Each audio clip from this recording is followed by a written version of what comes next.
పరిశ్రమలు దిగ్గజాల ప్రశంసలు గ్లోబల్ సమ్మిట్లో మరి అందరి ప్రశంసలు దక్కాయని కూడా దీనిలో ప్రచురించారు. ఇక మనం ఒక్కోటి చదివే ప్రయత్నం అయితే చేద్దాం. ముందుగా హ్యాట్స్ ఆఫ్ రేవంత్, సీఎం విజన్కు పరిశ్రమల దిగ్గజాల ప్రశంసలు, గ్లోబల్ సమ్మిట్లో 5.75 లక్షల కోట్ల పెట్టుబడులు, విద్యుత్, film, IT, pharma, tourism, technology రంగాల్లో భారీగా పెట్టుబడులు వచ్చాయి. విజన్ 2047 డాక్యుమెంట్ ఆవిష్కరణ, సామాజిక న్యాయం సాధించేలా డాక్యుమెంట్ ఉందని చెప్పి సీఎం రేవంత్ రెడ్డి చెప్పారు. తక్కువ సమయంలో ఇలా చేయడం రేవంత్కు మాత్రమే సాధ్యమైందని మెగాస్టార్ చిరంజీవి ప్రశంసల వర్షాన్ని అయితే కురిపించారు. తెలంగాణ అన్స్టాపబుల్ కాదు, అన్బీటబుల్, ఆర్థికవేత్త దువ్వూరి సుబ్బారావు అయితే చెప్పారు. సీఎం రేవంత్ దార్శనికుడు, మహీంద్రా గ్రూప్ చైర్మన్ ఆనంద్ మహీంద్రా కూడా చెప్పారు. ఒక రకంగా చెప్పాలంటే నిజంగా మరి ఏదైతే గ్లోబల్ సమ్మిట్ జరిగిందో అది 100% సక్సెస్ అయిందని చెప్పాలి. మరి ఇన్ని పెట్టుబడులు గ్లోబల్ సమ్మిట్కు 5.7 లక్షల కోట్ల పెట్టుబడులు వచ్చాయంటే విద్యుత్తు, film, IT, pharma, tourism, technology రంగాల్లో భారీగా పెట్టుబడులు వచ్చాయంట. మరి దీనికి మనందరం కూడా ఆహ్వానించదగ్గ విషయం. ఎందుకంటే మరి దీని ద్వారా ఎంతోమందికి ఉపాధి కలుగుతుంది, ఎంతోమందికి ఉద్యోగాలు దొరుకుతాయి. మరి తెలంగాణ రాష్ట్ర ప్రభుత్వం అన్ని రంగాల్లో అభివృద్ధి చెందుతూ తెలంగాణ రాష్ట్రాన్ని తమదైన శైలిలో ముందుకు తీసుకెళ్ళడానికి కంకణం కట్టుకూర్చుంది. అందులోనూ కూడా సీఎం రేవంత్ రెడ్డి ఈ రకంగా మరి ఒక ప్లానింగ్ చేసి గ్లోబల్ సమ్మిట్ని తీసుకొచ్చి విదేశీ పెట్టుబడిని లక్ష్యంగా చేసుకుని తీసుకురావడం, ఈ రోజున మరి పెద్ద పెద్ద విదేశీ కంపెనీలన్నీ కూడా మరి పెట్టుబడులు పెట్టడానికి సుముఖత చూపటం అందరం కూడా ఆహ్వానించదగ్గ విషయం. ఇక సామాజిక న్యాయం సాధించేలా డాక్యుమెంట్ ఉందని సీఎం రేవంత్ రెడ్డి అయితే చెప్పారు. ఈ డాక్యుమెంట్ మొత్తం ఏదైతే ఉందో సామాజిక న్యాయం జరిగేలా ఉందని అయితే చెప్పారు. తెలంగాణ అన్స్టాపబుల్ కాదు, అన్బీటబుల్ అని ఆర్థికవేత్త దువ్వూరి సుబ్బారావు కూడా చెప్పారు. ఇక సినీ రేవంత్ దార్శనికుడు, మహీంద్రా గ్రూప్ చైర్మన్ ఆనంద్ మహీంద్రా కూడా చెప్పారు. తక్కువ సమయంలో ఇలా చేయడం రేవంత్ రెడ్డికి మాత్రమే సాధ్యమైందని మరి వన్ ఆఫ్ ద గెస్ట్గా వచ్చిన మెగాస్టార్ చిరంజీవి గారు కూడా చెప్పారు. ఇక మనం ఒకసారి చదువుదాం. ఇది Telangana rising global summit super success అయింది. తెలంగాణ విజన్ ప్రజల కళ్ళ ముందు ఉంచారు సీఎం రేవంత్ రెడ్డి. దార్శనికత, శ్రమ, విజన్ డాక్యుమెంట్ ద్వారా సమ్మిట్ ద్వారా పారిశ్రామిక దిగ్గజాలకు ప్రజలకు తెలిసింది. 2 రోజుల సరస్సు ద్వారా రికార్డు స్థాయిలో 5.75 లక్షల కోట్ల పెట్టుబడులు రాగా తెలంగాణ రైజింగ్ గ్లోబల్ సమ్మిట్లో అన్ని సెషన్లు ముగిశాయి. ఈ సందర్భంగా తెలంగాణ రైజింగ్ విజన్ 2047 డాక్యుమెంట్ను ఆవిష్కరించారు. ఈ కార్యక్రమంలో మహీంద్రా గ్రూప్ చైర్మన్ ఆనంద్ మహీంద్రా, అగ్రనటుడు చిరంజీవి, ఆర్బీఐ మాజీ governor Duvvuri Subbarao, deputy CM Bhatti Vikramarka, IT మంత్రి శ్రీధర్ బాబు, టూరిజం మంత్రి జూపల్లి, రెవెన్యూ మంత్రి పొంగులేటి శ్రీనివాసరెడ్డి తదితరులు పాల్గొన్నారు. ఇక సామాజిక న్యాయం సాధించేలా డాక్యుమెంటరీ ఉందని చెప్పి సీఎం రేవంత్ రెడ్డి చెప్పారు. 2వ రోజు పెట్టుబడులు వెలువైతే వచ్చింది. ఫుడ్ ప్రాసెసింగ్, డేటా సెంటర్లు, ఫార్మా సెక్టార్, క్లీన్ ఎనర్జీలో భారీగా ప్రాజెక్టులు ముఖ్యమంత్రి రేవంత్ రెడ్డి సమక్షంలో మరి ఒప్పందాలన్నీ కుదిరాయి. ఓవరాల్గా చూసుకుంటే గ్లోబల్ సమ్మిట్ అనేది అత్యద్భుతంగా సక్సెస్ అయింది.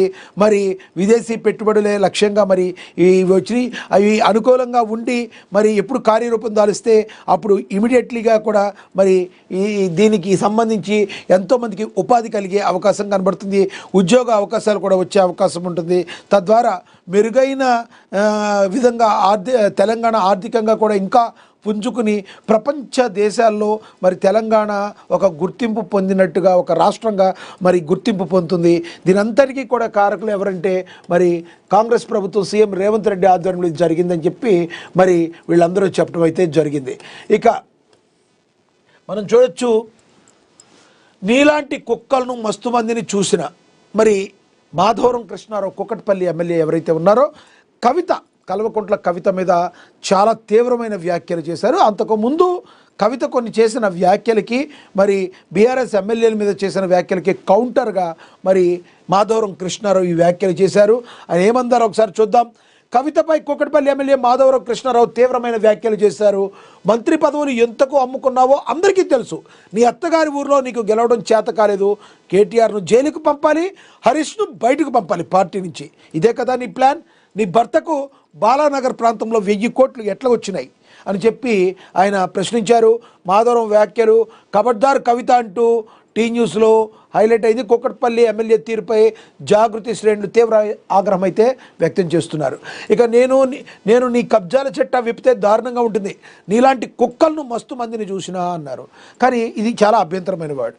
ఇప్పుడు రాజకీయంగా ఎన్ని విమర్శలైనా చేయొచ్చు, కానీ ఒక మహిళను పట్టుకుని మరి నీలాంటి కుక్కలను చాలామంది చూశారనేది ఇది అభ్యంతరం.